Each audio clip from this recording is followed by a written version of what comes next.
Kau asal ni? Nampak stres je. Tak ada lah, mak bapak aku pergi travel luar negara. Aku macam risau lah, tak tahu location kan. Tak ada location. Kejap. Parents kau pergi dengan PBM kan? Ha. Kalau pergi dengan PBM, ada tracker Oh ya?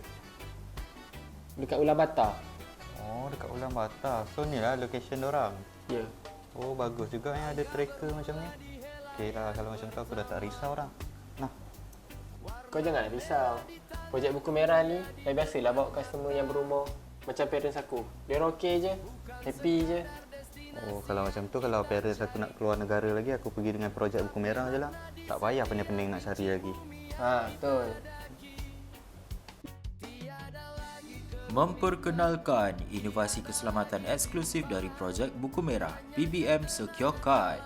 Setiap jemaah akan dibekalkan dengan satu kad pintar peribadi. Kecil, ringan tapi fungsinya sangat besar.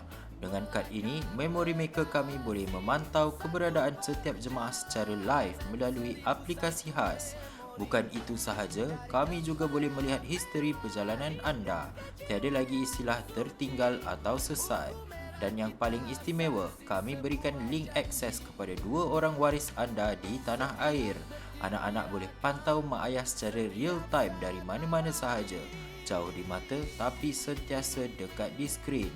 Travel dengan tenang tanpa rasa bimbang. Keselamatan anda keutamaan kami di projek Buku Merah.